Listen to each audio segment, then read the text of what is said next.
నేను నికార్స్గా నిక్కచ్చిగా చెప్తున్నా, మీలాక పదవులు కొల్లగొట్టడానికి రాష్ట్రాన్ని దోసుకోవడానికి నా కుటుంబం లేదు. నా కుటుంబం నాకు మీరు ఆశీర్వదించే అవకాశం ఇచ్చినందుకు మీకు అండగా నిలబడాలని సమయం ఇస్తున్నారు. ఇన్నేళ్ళైంది నేను మీకు ఇక్కడికి వచ్చి, ఈడున్న వాళ్ళందరూ నన్ను వ్యతిరేకించేటోళ్ళు రాజకీయంగా కూడా నియోజకవర్గంలో ఎవరి దగ్గరైనా ఒక్క రూపాయి ఎప్పుడైనా ముట్టుకున్నానా మీరు చెప్పండి. చెప్పండి. మీరు వీలైనంత వరకు మేము సాయం చేసినాం.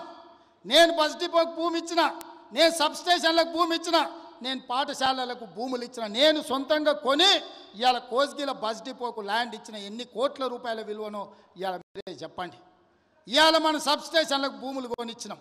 ఏ ఊర్లో గుడి కట్టినా బడి కట్టినా ఎవరు పిల్లలు చదువులకు ఫీజులు కావాలన్నా ఎవరు ఏం కావాలన్నా మా ఇంట్లోకి వెళ్ళి పైసలు ఇచ్చి కొడంగల్ నియోజకవర్గాన్ని ఆదుకున్నాం. నేను నికార్స్గా నిక్కచ్చిగా చెప్తున్నా, మీలాక పదవులు కొల్లగొట్టడానికి రాష్ట్రాన్ని దోసుకోవడానికి నా కుటుంబం లేదు. నా కుటుంబం నాకు మీరు ఆశీర్వదించే అవకాశం ఇచ్చినందుకు మీకు అండగా నిలబడాలని సమయం ఇస్తున్నారు. ఇన్నేళ్ళైంది నేను మీకు ఇక్కడికి వచ్చి, ఈడున్న వాళ్ళందరూ నన్ను వ్యతిరేకించేటోళ్ళు రాజకీయంగా కూడా నియోజకవర్గంలో ఎవరి దగ్గరైనా ఒక్క రూపాయి ఎప్పుడైనా ముట్టుకున్నానా మీరు చెప్పండి. చెప్పండి. మీరు వీలైనంత వరకు మేము సాయం చేసినాం.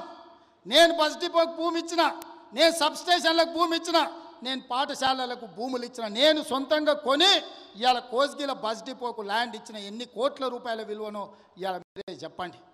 ఇవాళ మన సబ్స్టేషన్లకు భూములు కొనిచ్చినాం. ఏ ఊర్లో గుడి కట్టినా బడి కట్టినా ఎవరు పిల్లలు చదువులకు ఫీజులు కావాలన్నా ఎవరు ఏం కావాలన్నా మా ఇంట్లోకి వెళ్ళి పైసలు ఇచ్చి కొడంగల్ నియోజకవర్గాన్ని ఆదుకున్నాం.